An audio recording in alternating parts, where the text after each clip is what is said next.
Hello, hello, Bob Smith, your friendly neighborhood booze pusher, coming back to you one more time with a little bit of a pearl pairing. So we're talking about oysters from the May River tonight.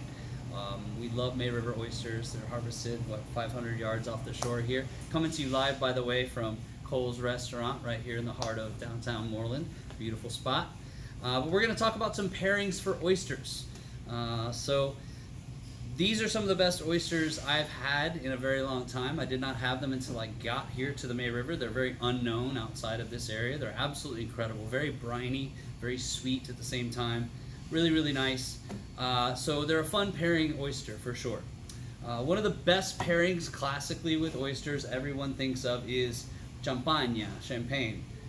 So we have here a beautiful Grand Cru champagne called Le Mignon.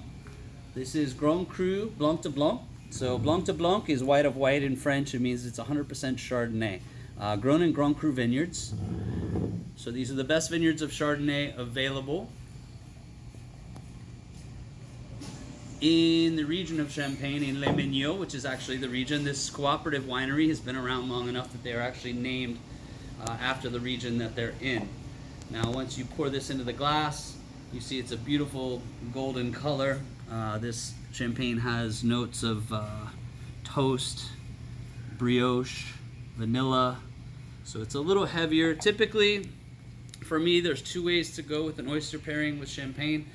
You can go with a very, very, very bone dry or low dosage champagne, which means there's no sugar added during the fermentation process, which is great because that super bone dry acid really brings out the salinity and the minerality in the oyster. Or you can go with something more like this, which has a little more toast, a little more cream, a little more richness, which plays on the actual sweet factor and the richness of the oyster itself. So Le Mignon Grand Cru, absolutely outstanding pairing. My Badu, beautiful. So following that, another fun pairing for oysters is going to be something from high acid with a little bit of tropical fruit from the Loire Valley. This here is a Sauvignon Blanc from the Touraine, from Domaine Beauchesneau. This is La Jeanette.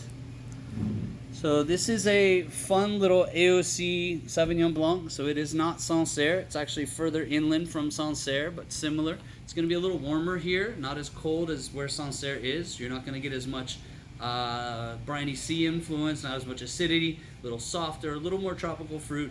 I think that's really nice with these oysters because they are so briny. I think it plays really, really well. So you get more melon here, little melon, little passion fruit.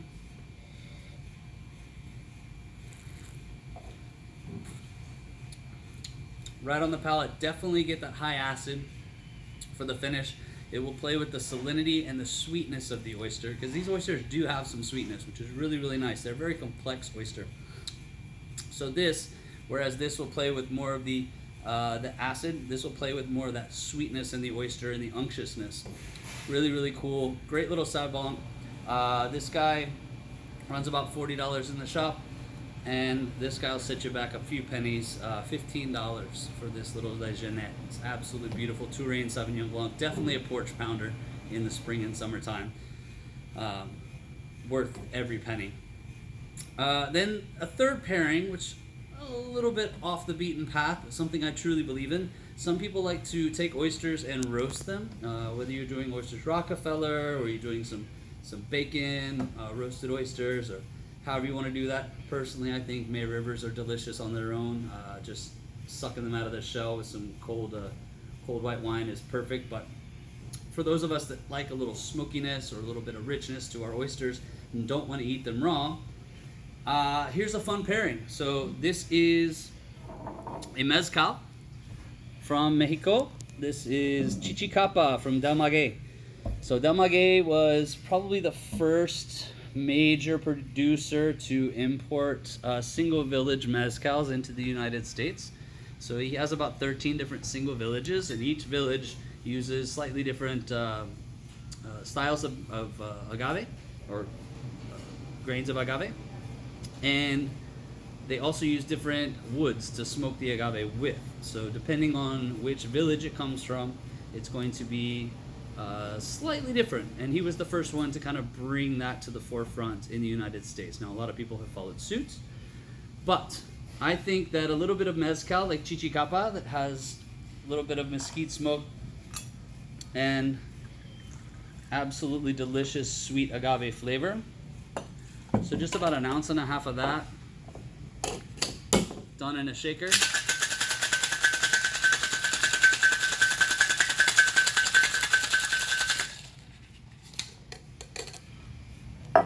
And then just strain clean.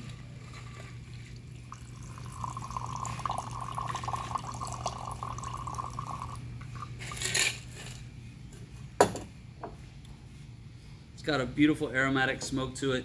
All you need is just a little bit of lime. And that lime zest will just kick off this beautiful aromatics. Oh yeah, perfect. And it has a natural smoke to it, has a natural little bit of that salinity kind of thing. So a little bit of oyster and a little bit of mezcal. Absolutely delicious pairing. So, cheers to you all.